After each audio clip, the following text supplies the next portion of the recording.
Hi there. Welcome to The Good Place, the podcast. Janet, what's a podcast? A podcast is a thing humans invented to procrastinate from doing important things, like actual work or spending time with their families. Neat. Enjoy this week's episode.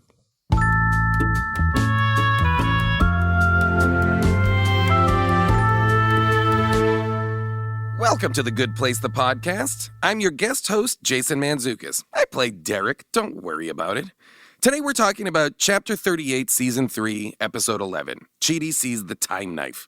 Written by Christopher Ansel and Joe Mandy, directed by Jude Weng, including guest cast Mary Beth Monroe, Marc Evan Jackson, Asia Bullock, and starring Jason Mantzoukas as Derek. Kaboom!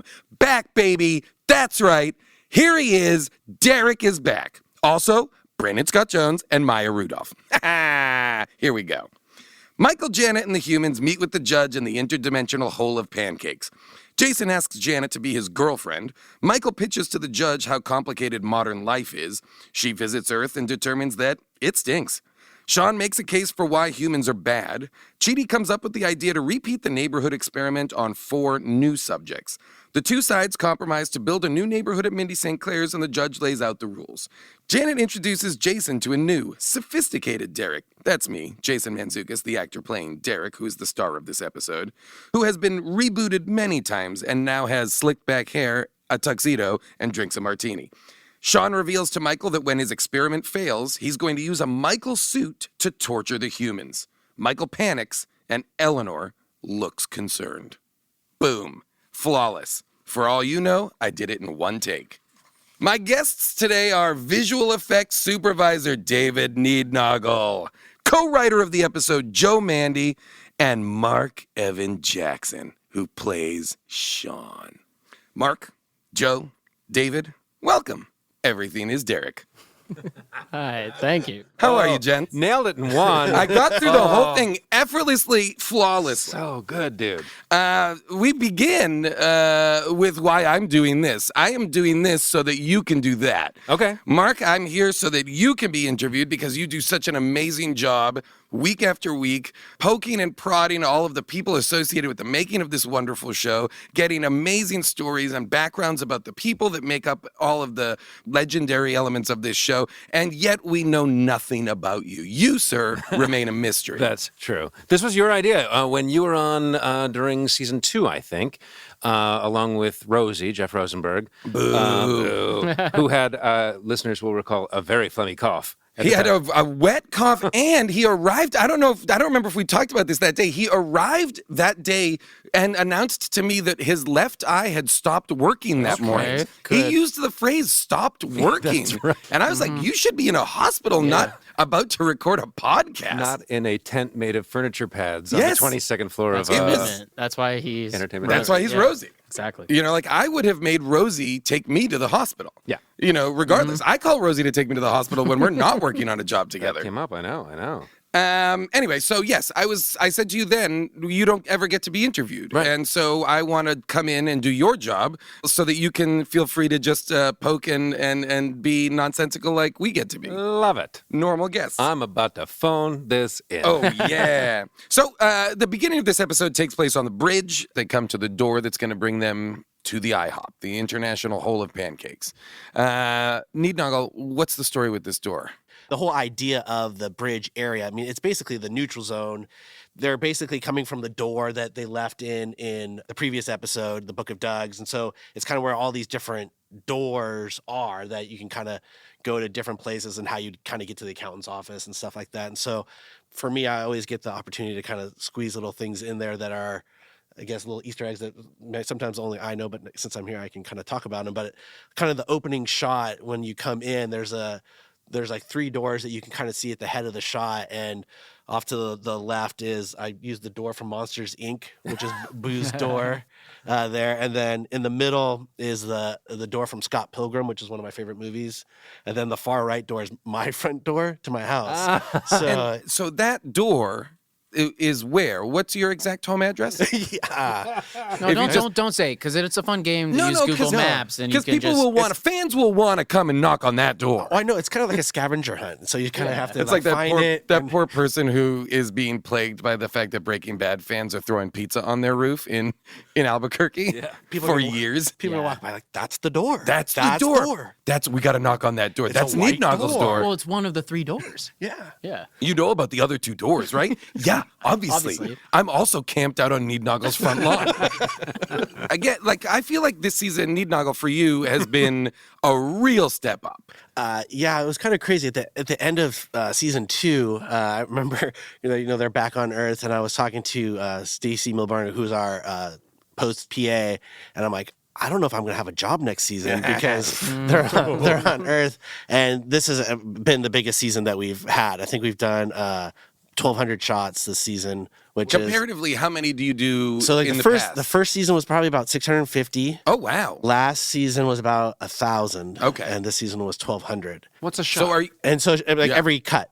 Oh, so it's a lot, and how many are in this episode specifically? About 165. Wow! So, and are you willing to say right here, right now, at the end of this season, here we are, 1,200 shots. Are you willing to say next season, season 4, 2,400 shots? Are you willing to promise this audience double the number of effect shots next year? Neednoggle, yes or no? I mean, if that's the case, they can talk about it at my funeral because Straight there's no from the way I'm gonna Neednoggle's make it mouth, through. he will die for this show. Just pretty close to that. So, speaking of which, we have in this scene where we start off in the IHOP, the International Hole of Pancakes, and we find a creature, wraps itself around Tahani's neck, and this is a Neednoggle. it is. And were you like, when am I getting my role? Where's my shot? Do you voice that being? I did do a little bit of a voice for it. Nice. So Brent, the sound supervisor, he hit me up just yesterday, and he's like, "Hey, would you want to do some of the voice for the Neednoggle?" I'm like, "Sure, why not?" It's only right. Yeah, and so it's kind of layered. It's got a couple. I think there's some squirrel in there. Oh. So it pairs really well with my voice. That's what Like a fine they wine brought a squirrel in there? Or Yeah, you so did we a were side by squirrel- You did a side. squirrel voice. He went first, and so I knew I had a lot to live up to. But How I think often do you find yourself auditioning against squirrels? I. I know for me, It must it happen is all quite the time. often. Yeah. So so it was kind of weird because I think in the original script it wasn't called a Neednoggle. It was called, I think it was like a Schnarf or Snorf or something. Snorf, I believe. Yeah, it was a nonsense word, and then I believe we made it into a totally logical word. Well, it was funny because we were like, we can do better than Snorf, and then it was like a full hour of us pitching on other nonsense words. I forgot who was just like, what are we Yeah, you even pitched doing for an here? hour. Yeah. Can you repeat like 20 to 30 of them for us here? I mean, do you remember? it's all I'm just kidding. stuff like gleep, glorp, whatever, Yeah. and then someone was just like, what are we even doing? It's obviously Neednoggle, and we were Yeah, all like, of And course. from what I've heard, that was Megan Emmerich. Okay, yeah, and so that makes sense. which that she's the one that came to her senses and Yes. realized that a Neednoggle is a Is a slug-like nonsense word. creature. It's the perfect nonsense word and for so, this being. Yes. So that was really weird to have that, and I think even on top of that, having Ted Danson say Tahani, "Don't touch the Neednoggle," and so it's Pretty that is exciting, really right? weird. Yeah. So no, it was a lot of fun putting that together and kind of a little Easter egg with it. Like if you look at the tail Does it say the word Mason? and Oh, I missed it. Dot, which are my 2 daughters. I wondered. Wow. And so I put that on the tail. So their first and last names are represented on that well, being? yes. I mean, seeing it's the Neednoggle, Yeah. and you got Mason and Dot. Yeah. So That's pretty rad. It was. Because we've talked about this before, you like previs a lot of stuff using your kids as like the voices. That's right. When you work as much as I do, you got to include them in what you're doing just to kind of keep that time together. So Now, do they get paid for that work? with room and board. I'd love to talk to you about, as a SAG rep, I have huge problems with this, okay? I'm going to talk to you about child labor laws. Yeah. Those kids need to be taught. If you're going to be using these kids as actors, okay, Neednoggle. Okay. And this is not to just dig in too deep and hard on you right here, but we start off in a crazy world, like the world of the IHOP. By the way, how do you come to IHOP, Mandy? Do you guys just... That was a throwaway joke from, I believe, season 2. Oh, okay. And it was just like there's the good place, the bad place. Those are the two realms, and then, of course there's the IHOP. What's the IHOP? Interdimensional. And household. is there like a macro list of unfulfilled things that are out there that you are like, if we can, yeah, I maybe think we we'll... all just sort of remember certain jokes that we liked, and then that was just one that we knew at some point. Oh, once we're out of these two places, that's a logical third place we can go. That is, we can't even imagine what that place even is. You know, that's Neednoggle. And that's like the realm of Neednoggle. Yeah. You know what I mean? Yeah. Like that the Neednoggles live in this crazy, and it is like a nonsense. Like the inside, what is it that Tahani refers to it as a Diane von Furstenberg pattern from 2013. It is like a lot of overlapping kind of like circles and colors, and it looks like both inside the body and outer space and everything. Like a how do Trapper you Keeper how do you cover. come up Yeah. with like a black light Pink Floyd kind of... It was kind of weird because Mike called me over to the writer's room when I was on set. To, hey, like we want to pitch you an idea, see what's going on. He's like, okay, we want them to go into the IHOP. I'm like, all right, what does that look like? And he just kind of looked at me and just kind of giggled and was like, yeah. And so I'm like, all right, that's not much direction, but let me, so I went back and I did a really quick sketch. I came back and I showed like the writers and like, hey, this is kind of what I'm thinking. And it's pretty similar to what it ended up. Maybe colors are a little bit off. And it was so fun for me to see, not being a writer, but it literally in like 15 seconds, there were like 10 jokes coming out of nowhere. And I think like the 10th Dimension one was like one that came out right away. And so I took that sketch and then I went and did a really quick like animated previs, just be like, okay, they're spinning around and doing this.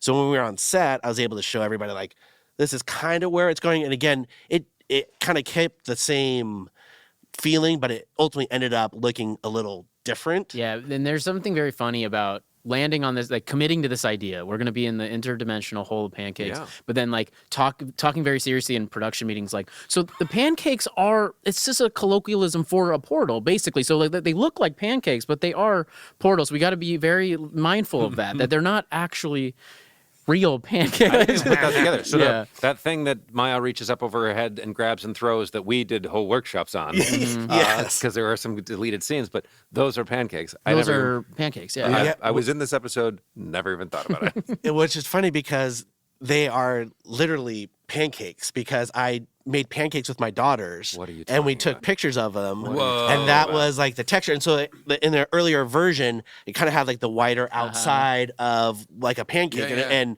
Mike was like, I think that's a little bit too over the top, Too Hitchhikers. pancakey? Hitchhikers Guide to the Universe. That it's like, can we just lose the white part? So I kind of scaled it out and got rid of that. But those are They're actual pancakes. Yeah. And so I think there's a line I where love that. Jason says like if you eat one of these pancakes, you'll explode. And my daughter's all excited because she's like, I ate those pancakes, and she didn't explode. So that's amazing. But they're actual pancakes I made with my daughters. So I love that, and I love that. Like, so they start off in this kind of like really psychedelic space, and then when Maya enters as the judge, she kind of transports or makes it appear to them as if they are in an actual IHOP, like an International House of Pancakes, so that the setting immediately changes, but they are still in that place. So now the Neednoggle that's wrapped around Tahani's neck is a delightful green scarf that she is freaking out over because everybody is still telling her not to touch it.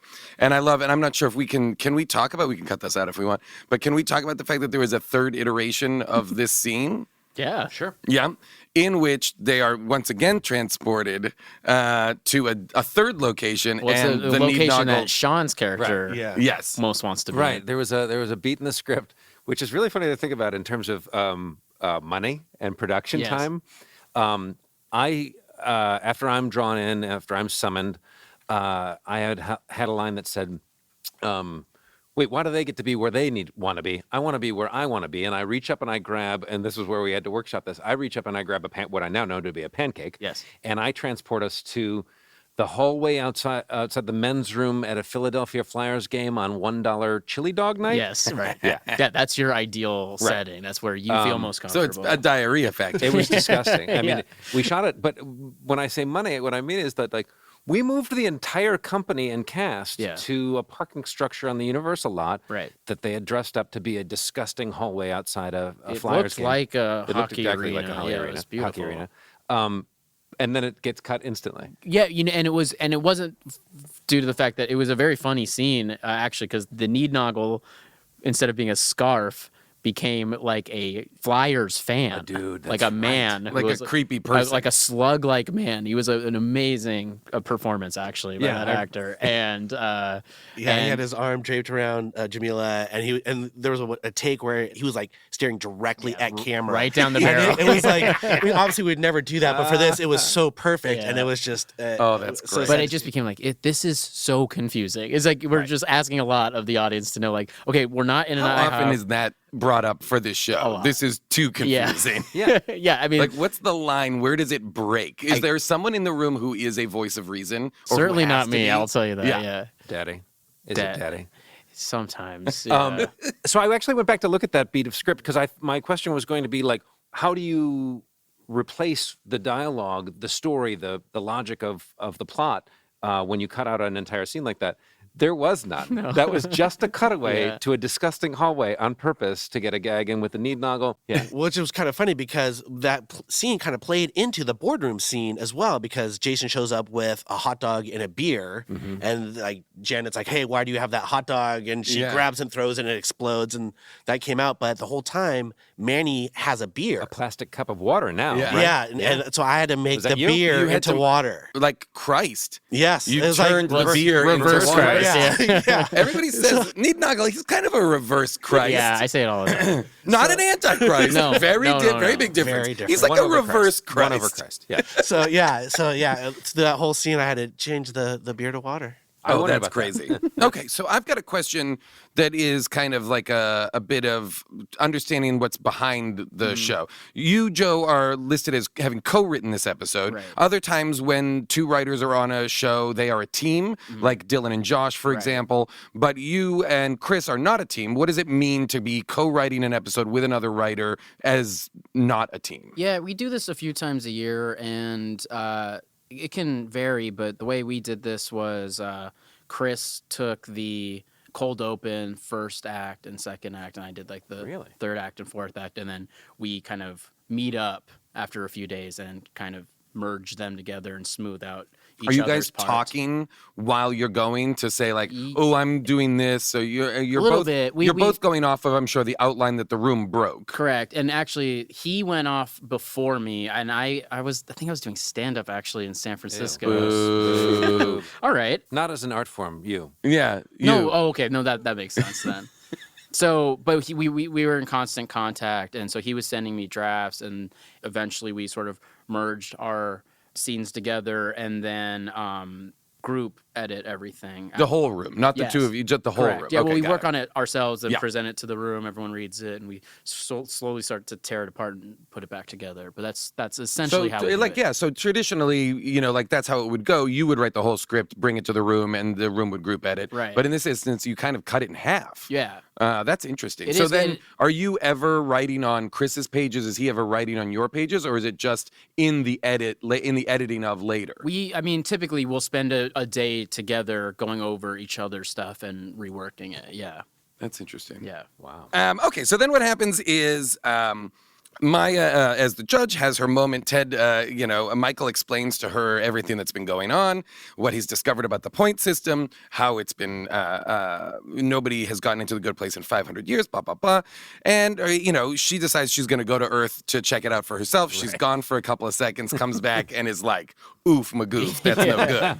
It is rough. Yeah, and there is like a series of unreal Maya Rudolph, just like exasperated, like the whole run she goes on of where she went and what she saw. I mean, her pronunciation of Paraguay is Yes. my Which- favorite thing. In the Amazing. world. In true Maya fashion, I was there for this. Yeah. It started as Paraguay. Yep. And then as we went on, it became Paraguay. Paraguay. Like, just as the Just- day wears yeah. on. Like, So much spin. She's going to Yeah. turn it to 11. Oh, amazing. And I love, and it's like such a perfect, I love a simple bit of just like over pronouncing. Like I remember somebody came back in college from junior year abroad and would only say they had been to Nicaragua. Oh, Sure. And being like, oh, I hate you. yeah. Now you're the worst. So gross. I love that she went to a Black Friday sale at an outlet mall in Michigan Yeah, I'm for sure it the was Bertrand. sales, for the deals. Yeah. She Googles big juicy natural tomatoes, which I then Googled. Oh, what happened? You know, not what I was hoping. Oh, sorry. I'll be honest, not what I was Not hoping. what was Sorry. promised. Yeah. So I have now started a website called bigjuicynaturaltomatoes.tits. It is. Oh, I just got a text. It has been shut It down. has been barred. Interesting. The judge, Maya, decides that Michael's point being valid, things need to change. So she calls in Sean. Boom, Sean is in the middle of telling a classic Sean hilarious joke. Oh, I mean, this was your bit, right? I mean, I'm sure I had some responsibility for this. Yeah. Was this what it was in the script, or did you guys do a bunch of different... No, this was. I mean, it's probably first thought, best thought. Yeah. The only- best way to torture William Shakespeare. Yeah. Is to describe the plot of the Entourage movie. Yeah. The only thing that was different though in the script is that I didn't know the story of the Yes. Entourage movie, so I came to Joe on set and I was like, "What's the rest of this sentence?" Then Turtle makes a bet with Ronda Rousey, and if she loses, she has to ... It said, and you said bone him. Yeah. And so I added the beginning of that. Yeah, too. right, you were The- about to say, yeah, like, yes. Then she has to bow. Come on. That's the only thing that was different than the script. Oh, that's great. Yeah. I mean, and I was appalled that you didn't know the plot. to How do you the not know the Entourage plot of the movie. Entourage movie? I watched the series. The movie. You watched the series and didn't cap it off with the movie, which is this the is crazy. absolute natural finish of one of our greatest treasured I reject Perfect TV dismount. I reject. You told me that there were problems with a song appears in the Entourage movie I mean, that there's a hadn't been written. million. I Yeah. mean, that was just turning this a into a different podcast about the Different Entourage By the way, movie. But welcome to Yeah. episode 1 of the Entourage Entourage movie movie podcast. breakdown. the issue I have with the Entourage movie that I sometimes can't sleep at night because I think about is that The issue, there's one issue. well, there's one main issue. I mean, other than just like rampant misogyny, etc. But that the movie takes place immediately following the finale of the series. Right. However, it's Jeremy Bearimy logic where 5 years have passed. So like people are partying with Russell Westbrook with what's his name, Russell Wilson. Okay. Quarterback. Gronk is there. Pharrell's wearing a big hat. But all these things happened years after the end of the finale. So like Gronk is a college football player. It's the dot in the I. Sometimes Exactly. Tuesday. Exactly. Also never. The dot in the I is the Entourage. So Sean arrives, and this gives us an opportunity, Mark, to ask you, how did you get to this show? How did you now we're in it a bit. I'm curious because you've not been interviewed for this show. Right. So I'm sure you've covered it a little bit, but I'm curious, as a veteran of many other Mike Schur productions, like how do you come to this? I was offered the role after Nick Offerman turned it down, and conceivably dozens of others. He's Offerman only. That's true. Love it. Love it. And so I got the offer, and as you and I discussed, when your people call and say, Mike Schur's got something for you, we're going to check it out, you're like, don't bother checking it out, I'm going to do it. Yeah, exactly. But it was super weird because the sides were all the sides that I got for this once I accepted the offer were not embargoed. They were not fake sides, but they didn't make any sense because there were characters named real Eleanor Shellstrop and fake Eleanor Shellstrop, and the show hadn't aired yet, not a frame of it, and there was nothing you could Google. And I think anything that you did Google had Janet Della D'Annunzio, violin something or other, right? And there was nothing to do. So this has occurred to me since I've told this story. Like, you're sitting there going, why is he telling me this? Like, what? Like, just give me the broad strokes. Why are you starting at the beginning? Like, I don't need this. And then minutes in, you're like, oh, I'm going to need so much more than this. Yeah. Like, what are you talking about? Because it was so complex. And Jason, as you and I have talked about before, like, this was a mystery box show that nobody knew was a mystery box show for 90% of the first season. Like, Oh no! It was like you were watching Lost without realizing you were watching Lost, Guys. which was pretty exceptional. Talking with Mike Schur and Darcy Carden about a month ago, I had never watched Lost. Oh wow! Now I'm nearly done, and we should talk about Lost. Oh yeah! Welcome Well, to once- episode 1 of the Lost Pod. Today we're talking About the Entourage movie. The Entourage movie, and season 3, episode 11 or 12 of The Good Place. I'm not sure those Dharma Initiative guys are good. Ooh, wait, you're not done yet? Where are you? Where are you in the series? I'm curious. Okay, so we've barely scratched the surface of this episode. Sorry. Yeah, a lot happened. This is like a dense episode. It's weird because it's a dense episode, and yet it's kind of a bottle episode. And I think this must be a story thing, a thing that you guys do for interest, because there have been episodes earlier in this season, especially where there's a lot of discussion just about philosophy, and it's like, oh, we should go to a library for this, we should go to a diner for this. Like you got to jump around to keep it visually interesting, I'm sure, right? Yeah, that was part of it. Is that there was this section between. We had a very good sense of what the Janet's episode was going to be, and we had a very good sense of what the finale was going to be. And that middle section, just a lot of stuff had to happen. Yeah. And this episode is the one where we're basically like explaining the premise of the season / the show, the future of the show. And so it's just like a lot of talking needs to occur, and you can't just sit. And we've been very specific about like not having like sitting in a courtroom and just pleading one side versus another. Sure. That will get very, very stale very The boardroom quickly. in this episode is about as courtroom Yes.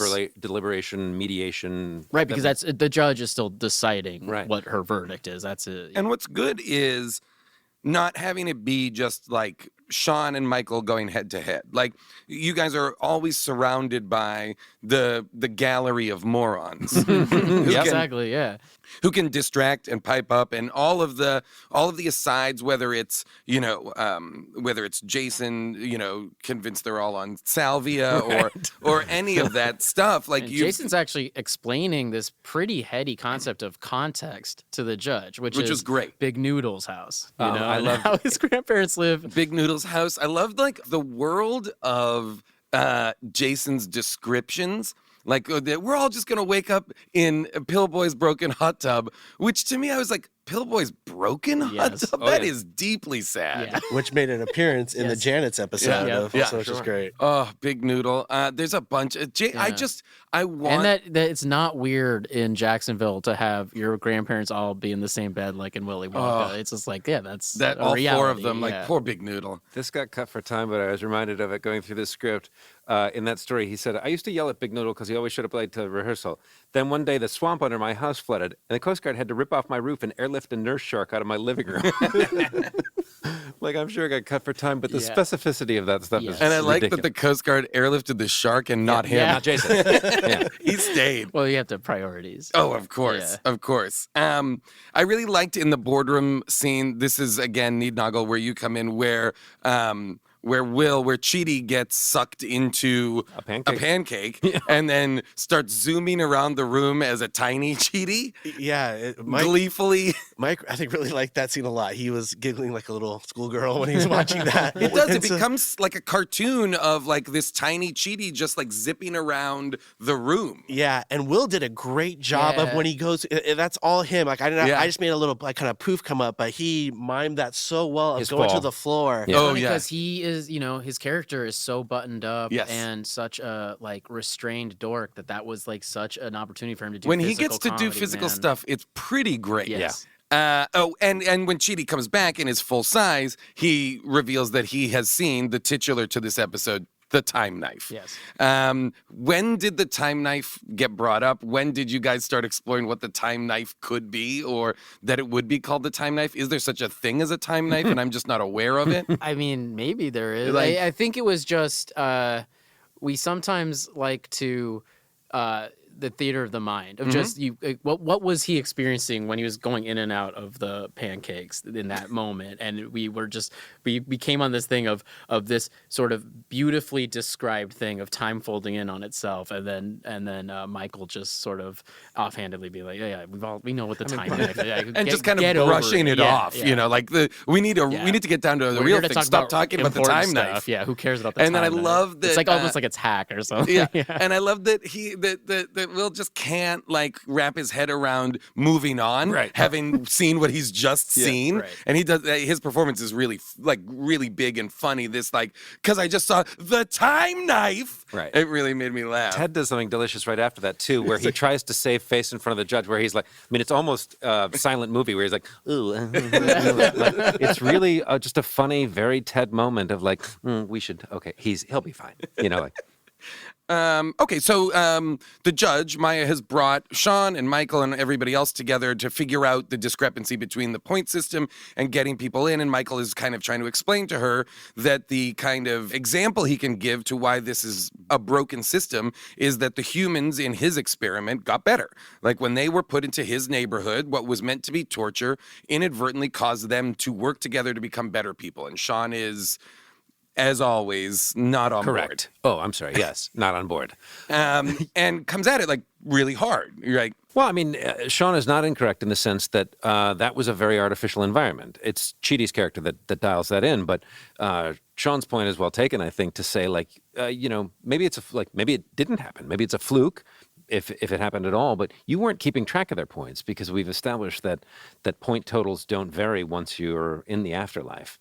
So it's an interesting thing. And Joe, I'd love your perspective on this. The line, "No one's gotten into the good place in over 500 years," I had in a scene in my office in season 2, and it got kind of paused. Like you guys, I think it was too much to give away.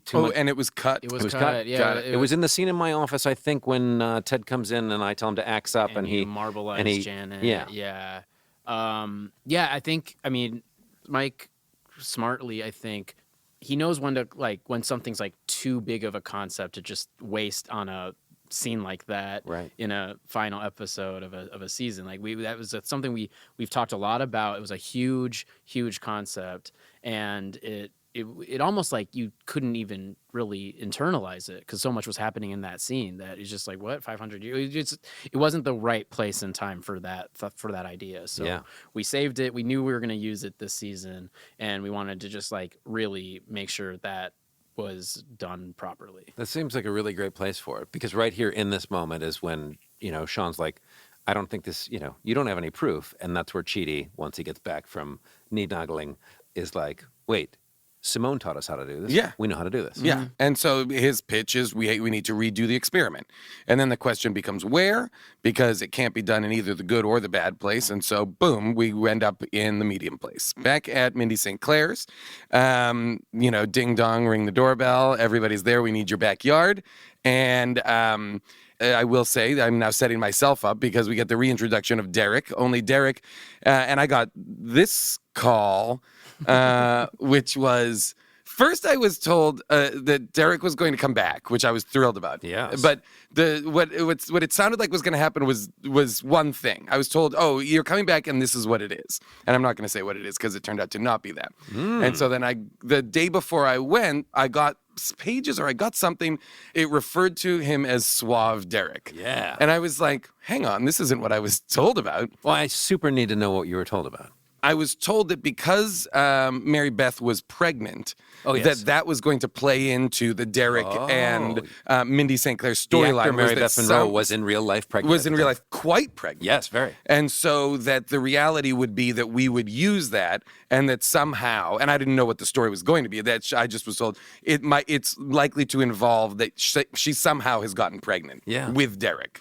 And then, our gang kind of goes into Mindy St. Clair's, except for Janet and Jason, because Derek Mindy says to Janet that Derek will be very excited that you're here. Yeah, stroking her mustache. Yes, very mustache twirly. And then, but Jason, having now been rebooted, doesn't remember who Derek is. And so Janet has to explain to Jason that she has a history with this person, that she built a rebound boyfriend, a rebound booty call. Rebound booty call. Yes, a son rebound booty call. If you need to put a label. If you have on to it. put If you need to put a label on it, yeah, exactly. But so that he shouldn't be jealous, because also he's a bit broken. He's like he's a buffoon. He's a buffoon. Yeah, she never says. really worked. And then enter, boom, Suave Derek.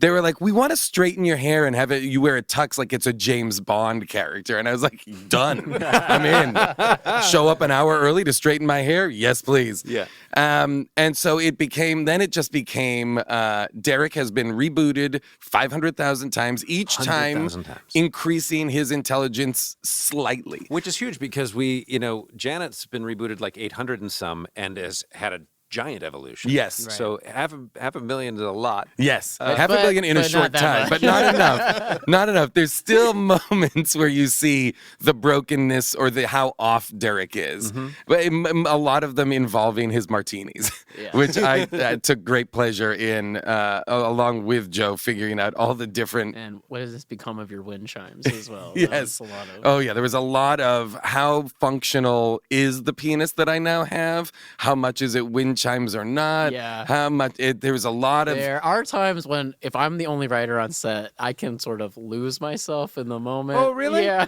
And, Oh, really? Butthole spiders? Yeah, exactly. And there were a lot of takes of you describing. I have a small boy's penis. boy's penis, and I was like, well, yeah, of course. And then And then Morgan showed that was up. my favorite. My favorite like scolding or note I've ever gotten was Morgan coming up to me and saying, maybe we should get one take where he doesn't describe his little boy's penis.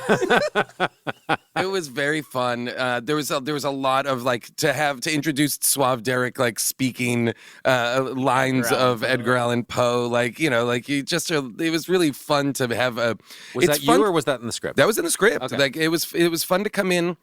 What I love about this show is I can be playing the same character, completely different character though, like completely different mechanics to what he does now. I love any entrance that involves the words, "Oh, sorry, I didn't see you there." After a monologue, After a screen door. yeah, and after a monologue- screen door and a farmhouse monologue. screen Oh, I'm door. sorry, I didn't see you there. There was a take, I believe, a few takes where after you recite the poem, you give a really dark biography of Edgar Allan Poe's life. Oh, really? Oh, yeah. Oh yeah, and that was in there till the end when they cut it down. That was one of the things that had to Yeah. go. It was about he died of rabies and married his 13-year-old cousin or Yeah. something like that. If I had my way, it would have been all about 13-year-old cousins and boys' Oh penises. yeah, oh and yeah. I'd be fired. That's the Joe Mandy Yeah. story. Welcome to the Joe Mandy podcast. Episode It's, 1. it's all 13-year-old wives and little boys' Now let's penises. talk about the entourage. I was concerned that this wasn't going to be different enough from how I host the show. Okay, so we're gonna throw to a clip right now. I'm being told we have to. Need Noggle with a cough? You all right? I apologize. Oh boy, this is Rosie part 2. Are your eyes Are working? your eyes functional? It's just one of them. Oh God. Full episodes of The Good Place are available on NBC.com and the NBC app. Let's listen to a clip. So, here are the rules. Michael designs the new neighborhood however he wants. The bad place. Just so people know listening at home, I'm off camera in this scene right now, holding the tray of goodies I'm about to introduce, just so people know where I am in the scene. I just want the listeners to know while we're listening to the clip. So, here are the rules. Michael designs the new neighborhood however he wants. The bad place gets to choose the 4 new humans, but they have to be the same general level of badness as the original 4, all right? No serial killers, no dictators, no one who managed a boy band. Michael will not get the files in advance, so he does not have forever to plan, but he can then change the neighborhood however he wants. I have about 1 billion objections to this. So do I. Good. That means it's a fair compromise. So, one last issue. Where do we get all the other residents for this place? Well, my original neighborhood was built for torture, so everyone was a demon. We can't have that. I say we get them from the good place. Over my dead skin suit. Well, what other option do we have? Would anybody like a medium snack? I myself will be enjoying another classy martini. Don't mind if I do. I can make the people. Just like I made Derek. Are you sure? Yes. If the judge restores my powers in the medium place, I can do it. They'll be way more advanced than the original Derek. No offense. None taken. Okay, the other residents will be comprised of Janet babies. You will have 1 year of Earth time to try to improve the humans. I will be monitoring everything to ensure there's no cheating and to track the humans' progress. Deal? Ow! Classic. Ow! Boy, that scene that you've just listened to is famous in my mind for the olives. Oh my goodness. And this was the scene where I decided for some reason that I needed to destroy you, Mark Evan Jackson, on came set. for me so hard. I came at and you right real away. hard, real hard this day. Jason Mantzoukas, in each subsequent take, would get this like novelty martini glass, Yes. brimming with Spanish olives. It's big enough for like 7 martinis. Oh yeah, no, it's an absurd martini glass. But you would just get it closer to my nose every time that you would pan it. You would reach your hand further towards my face, and like I believe started touching your cheek at some point if I could. yeah. And then about 9 takes in, you were like, "Just so you know, I'm trying to break you." And it's like, I know. Are you kidding? Like, I've been here the whole time, dude. Right. And you weren't even on camera. No, Yeah. not even on camera. Just coming at you hard. Oh, I mean, you were just trying to break me But like because very hard to make you break. I will say. I noticed there was one over in this where I can see myself. Like I don't think anybody would notice it. I'm gone though. Yeah. I can see myself completely laughing. David, can you take that smirk out? Can you change that smirk to a scowl? Trust me, I've done stuff like that before. So. Can you Control Shift F4, which replaces Mark's face with a Versus my smile to cheekbones. scowl? Yes, Exactly. yes, yes. What else was on that tray? There was it was kind of easy cheese, but we couldn't Yeah. say easy cheese. It was like tepid Right. snacks. So, yeah, it was like crackers and cheese. None of it good though. Yeah, it all was like all medium, off-brand yeah, kind of stuff. I remember. Yeah, I can't remember. It was very not appetizing at all. It was one of those times on set where, first of all, this is out in Thousand Oaks somewhere. I hope it didn't burn down because It was very hot. It may have. It was very hot. Yeah. It was in a place where the California wildfires just happened, so I don't know about that ranch, frankly. But it was 1,000 degrees inside that house, and There were flies everywhere. There were flies There were on our- so many flies that would land on your face during takes. yeah, It was like on your eyeball. I did some fly removal. Is that Yeah. true? Yeah. Oh yeah, right. Wow. There were so many flies. Yeah. Fly removal. Although I remember the rationalization that like it is the medium place. There would be some flies. Yeah. Not that many. It's like no, not Because that was many. gross. But it was also one of those days on set where Mantzoukas just decides, like, sorry, wardrobe department, because you got olive juice and olives all over me, all over you, Oh, yeah. in repeated takes. Oh yeah. And Well, there were because just I some- decided late in the game that Derek wanted to drink the martini he had, which would send olives cascading down my body, and just the they- sound of it. we made a that's beautiful what broke me. sound. That's what Yeah. broke me. Just a really satisfying, like, That sound would get you. That's the only thing I could do to get you. That is like it escalated to that, and You're just a like sucker for Foley. yeah, I mean, and because Derek doesn't drink, like nothing goes in his mouth, but he keeps doing the gesture, and what? And then, of course, in true Maya Rudolph Paraguay fashion, you just made it longer. So you would say, like, well, I enjoy my classy martini. And you would dribble some. Then the shift of the scene would focus and Ted would talk. And you'd still be going like, dip, dip, dip, dip, dip, dip, dip, dip, dip, dip. Like, and it was like, stop. Like, we got to get out of this scene. I will say the next day I came to work and I was in the van with Ted and we were driving up to set and Ted goes, "It was really fun to watch you go after Mark yesterday." So once they decide upon what they're going to do, the good place and the bad place are fine with the rules. Michael and Janet set about building in Mindy St. Clair's backyard the new neighborhood. And it's this kind of great moment where you are reminded how far they've come, both emotionally, like how far Michael has come from a demon who's intent on torturing these people through eternity, but now is ferociously trying to protect them and do the right thing. Yeah. And Janet, a non-girl, non-robot, all-knowing entity, is finding ways to fall in love and be of service to Michael, and that the two of them have formed like this bond and this friendship that was like, to me, started in that episode last season that was like the kind of bottle episode for the two of them about being friends and about all of that, because you're my The reason is friends. the reason is friends. Right. Yeah, exactly. That we're back there. Because even though they've been together a lot this season, it's been under duress or it's been under like this harried nature of we got to do this, we got to do that, we got to check this, we got to check that. Now we see them again together building something, and they have like such a sweet moment. And that's what I love about this show is that yes, there's all this high concept stuff, yes, there's all this kind of wild, inventive, philosophical, interesting, moral, ethical conversations, but there is also still just like genuine, heartfelt, sweet, wonderful relationship storytelling, whether it's between, in this one too, like even like the little beats you see of Eleanor and Chidi's relationship.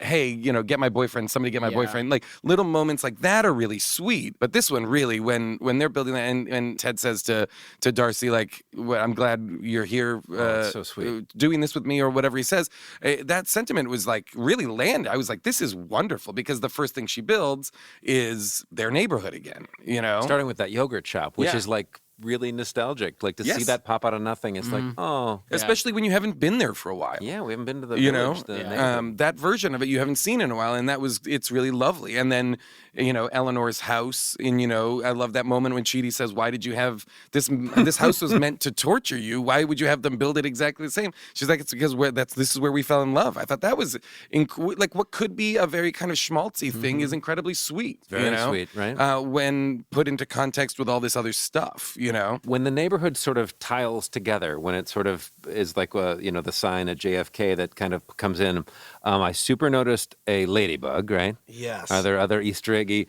Are the name of your grandchildren in it? What- I not that I know of. No, it's in doing that. The original idea was it was supposed to be more of kind of just like a dissolvey time lapse thing, which is very easy on the visual effects side.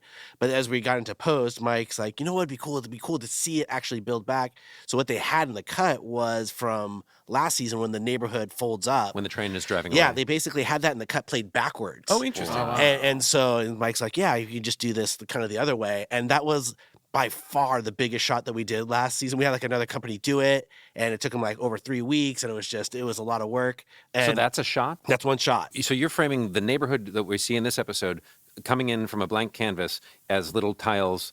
That's a shot? That's one and shot. you've done 1,200 of those? I've done 1,200 of those. And so some are easier than others for sure, but for that one, and again, I had 1 day to do that shot because it's if you just do the math on it. I mean, I did probably the whole episode in about 3 weeks of 145 shots that I had to do. So doing the math, that's a lot of time and doing it really quick. So I was excited. Thank you. And it looks amazing. Thanks for Well, doing thank it. you. I It mean, looks amazing. Yeah. Yeah, I think the first season I probably did maybe like 50% of the shots because I was at a company doing it, and like last season I did like 75% of the season. I think this season I did like 93%. Wow. Well, And I don't so- want to lay blame on anyone, but I did co-write this episode with Chris Enso, and he was very like, I want to put as many shots in as possible. So yeah, I shot, want to shots. blame Chris. On So that, we have a company that we put work out to, and they do a lot of the big stuff, like they do Todd as well, and yeah. like Fire the cooking. Monster? Yeah, so Played by- and they just played by nail it. Mandy, I'll look it up. believe. I'll look it up. Yeah. That's one of my favorite Good Place moments is when Joe first did Todd. But so Well, yeah, because it was a prank. it pretty much was. I had to wear a green. Wait, you did it as mocap? Well, No. no. I put on a green suit and stood and did the whole this whole scene with Ted, and then afterwards everyone was laughing, and I was like, "Why are you laughing?" Like, well, you don't actually have to be in the scene. That's great. I didn't know that. That's amazing. And I also showed up that day because it wasn't in the script. I'm not sure if you guys have talked about it before. I just showed up and they're like, "Hey, do you want to? We're gonna put in a lava monster." I'm like, "Okay, that's normally really expensive and hard to do, but let's do it." And Joe was there. I was like, "Hey, Joe, you do the voice for today." Right. And they were talking about maybe even replacing it, but it's like, no, it's Joe. And seeing Joe, and he had his glasses I on. have my because I can't see without my glasses, so I'm wearing a full green suit and then like glasses on the outside of the suit. Please, where does that footage Yeah, exist? it's on my yeah. Instagram. Oh, it is? I have Oh, a okay. photo of it. Okay. Yeah. It was Oh, good that's stuff. great. I didn't Yeah. know that. That's hilarious. So and then he caught on and he just like, yeah, I'll do an ADR, So. Yeah. Yeah, I'm thinking there should be an offshoot of Todd and the Need Noggle. Todd and the Need Noggle. Previously on Todd and the Need Noggle. That's a show I would 100% watch. I'm reconsidering this guest host thing. Full-time host Jason Mantzoukas right back here on the Good Place podcast talking about tiny boys' penises. Do they work? Question mark. I feel like Morgan needs to walk in right now to be like, what are you doing? Should We can't use any should of we that. get one where Can we you get don't? one podcast Where you episode where don't? Jason doesn't say tiny I boys' will say that penises? this is giving an accurate representation of what it's like to be in a writer's room because you commit to these bits and Yeah. you go to the furthest extent, and And then you that's keep the heightening. moment Morgan walks in. Yeah. It's when you're saying something that you should be fired for Yes. saying. Oh, yeah. No, this is true. And this is what I feel like, this is what I try and get away with on this show. Yeah. Is like, can I heighten more until somebody says, no, don't do that. Don't stop doing the thing you're doing now. Morgan. Yeah. Promotional consideration is furnished by the following totally real advertiser.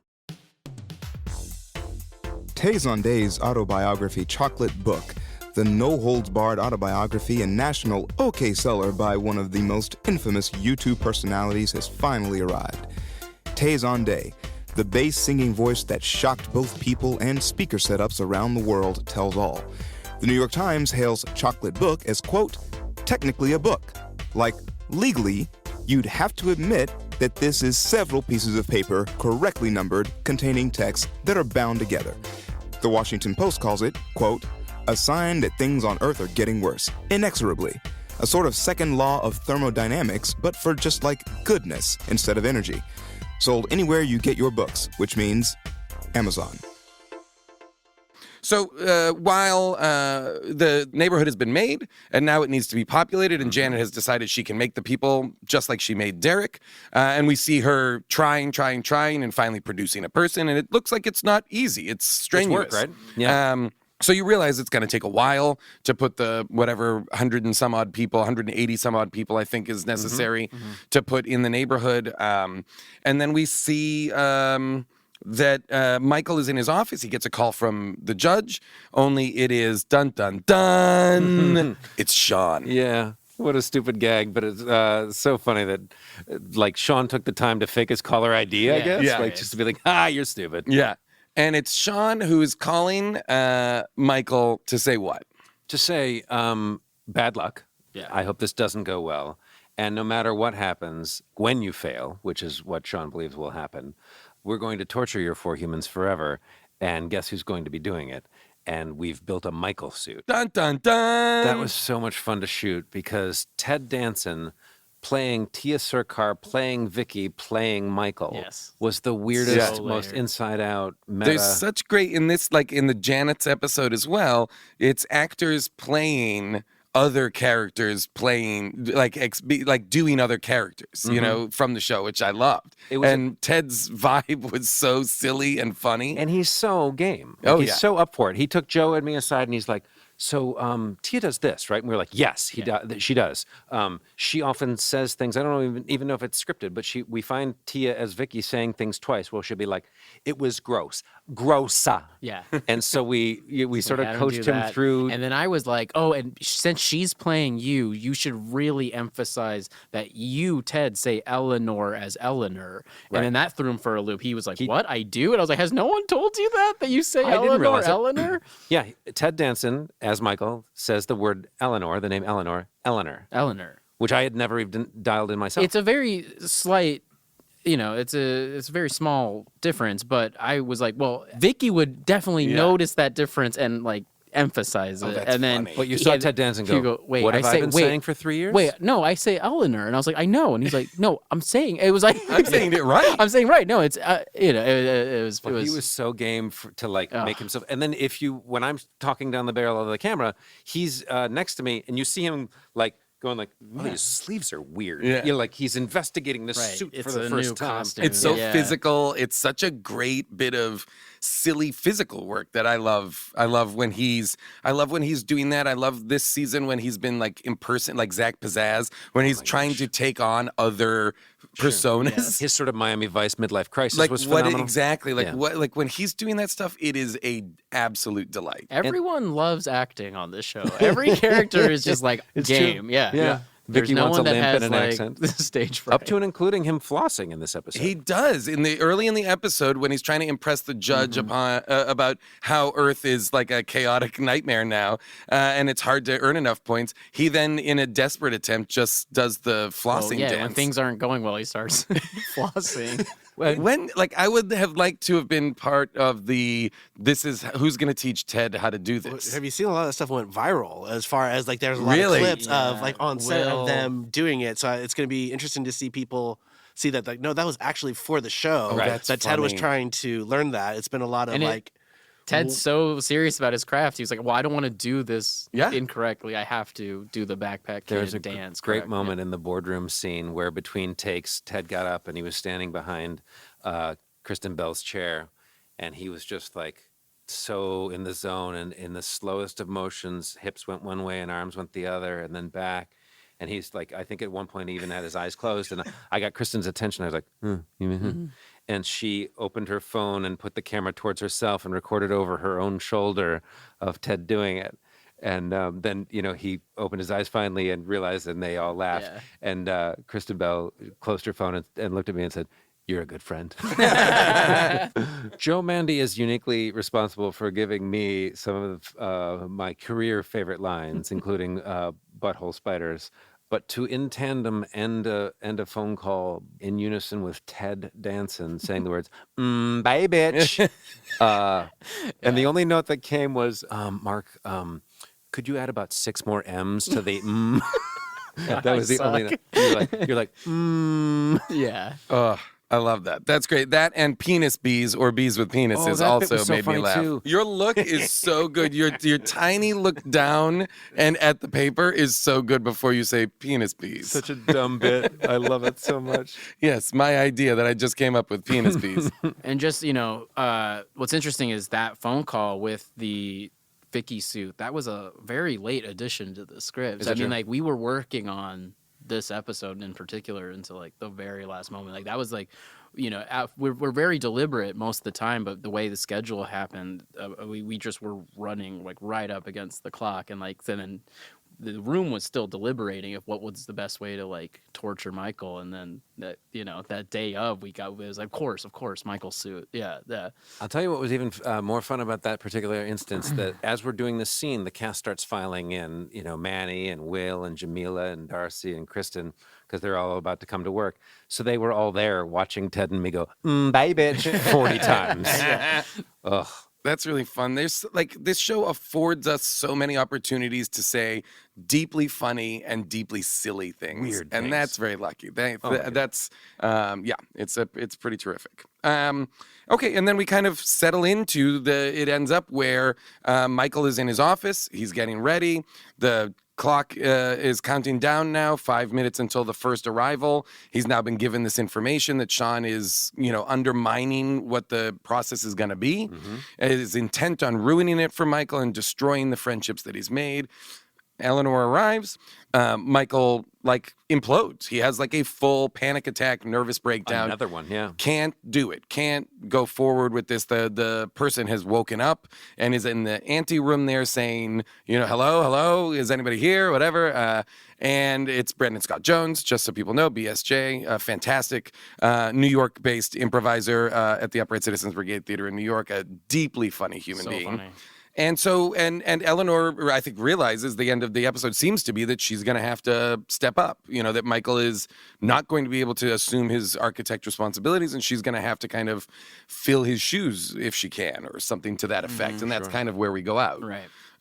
So, Joe, I'm just going to put it to you. Can you explain to us what happens in the next episode and then next season? Could you I'd just be walk happy us to. through the next season of television on The Good Place? Look, I would say that it's heavily influenced by a movie called Entourage. I love where this is going. Yeah. Oh, my God.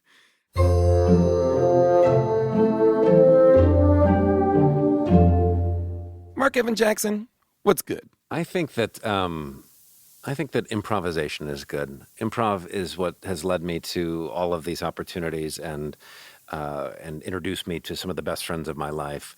And improv is a skill, as I've said many times on this show, that is good for everyone, not just people hoping to be comedians or actors. And I encourage everyone to seek out an improv class because it makes you, it removes fear. and it makes you a more confident and interesting and interested person. And I believe in it so wholeheartedly that my wife and I started a charity in Detroit to offer improv free of charge in Detroit middle and high schools. It's called the Detroit Creativity Project. And our flagship program inspires and empowers middle and high schoolers with the art of improvisation. You can check it out at dcpimprov.org. We just did a wonderful event at a theater here in Los Angeles where we did an improv show. We did. With the cast of The Good Place. That was so much fun. Thank you so much for doing that. It was a blast. It was a blast. It was so much fun. And the fact that you guys came out on a Friday night just before the holidays to support this, and that 1,000 people came from all over the country and all over this city to come and support was huge. It's something I could cry about right now. Is that what you want? Yeah, cry. Cry those tears. Ruin your computer with them. It was a ridiculous amount of fun, and we're going to do it again, I hope in the spring, maybe just before we start rolling on season 4.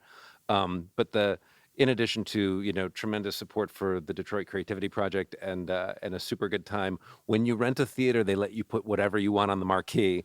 I got to put The Good Place cast Total Forking Shirt Show on a Broadway marquee in downtown Los Angeles. It was a blast. It was really really terrific. It's and also just it was really fun. And I'm crying. And I will back your choice. I think improv is just like I think stand-up's pretty good. It's fine. I mean, stand-up is whatever. No, Stand-up I'm kidding. exists. Stand-up is also comedy, I guess. David Neednagel, what is good? I would have to say, just kind of my mindset of how much I've been working on the show, that my wife is good. I think to say I've worked a lot is an understatement, and my wife's been a champion through that, and just kind of with our kids and stuff, and just kind of never complaining and always being supportive. You're referring to Mason and Dot? Mason and Dot, yeah. And so I obviously I couldn't have done it without her. I mean, I've for the last 7 months been working 100-hour weeks every week. Ooh. So, and I'm very grateful and thankful for her. I like that. That's pretty great.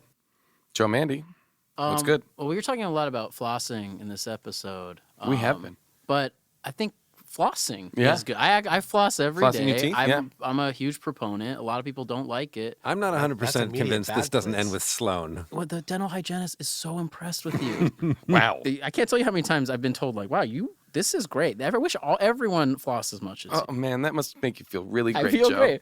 I feel great. You I don't write feel for weird. One of the best shows on television. That should daily make you feel like the hygienist's approval is yours. I mean, if we're going to get into it, I have a tongue scraper. I recommend that. Boy. My brush. Do you use proper floss, or do you use one of those like Super floss. Yeah, one of those things. The little those little picks or whatever. The picks I have in my car, so I have those in my Okay. car. That's fine if you're Are like, you the one leaving them all over Los Angeles? Absolutely not. Okay. You know what else is good? Throwing away your floss when you're done. Don't litter. Just take care of your So mouth. what you're saying sounds like what you're boiling it down to. What's good is flossing and don't litter. You know who taught me this is Sloan. Oh God. This has been The Good Place, the podcast. I'm your guest host, Jason Mantzoukas. Marc Evan Jackson will be back next week unless you get on Twitter and let him know that I should be the permanent host of this. Let's stage a coup. Thank you for listening. Now go do something good. And let that good thing be tweeting Marc Evan Jackson that he is straight up fired from his position as host of this podcast. Because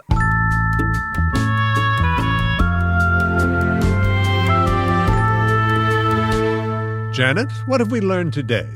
A good place was the place inside of us all along that was good. Oh, Janet, have you been sneaking magnets again? You've been sneaking magnets. Oh, this podcast is available on Apple Podcasts and all major podcasting platforms, or wherever you get your podcasts. Hosted by Marc Evan Jackson. Produced by Grant Rutter. Written by Lizzie Pace. That was Lizzie Pace. Music composed by David Schwartz. Edited by Trey Booty. Booty? Booty. Oh, Janet.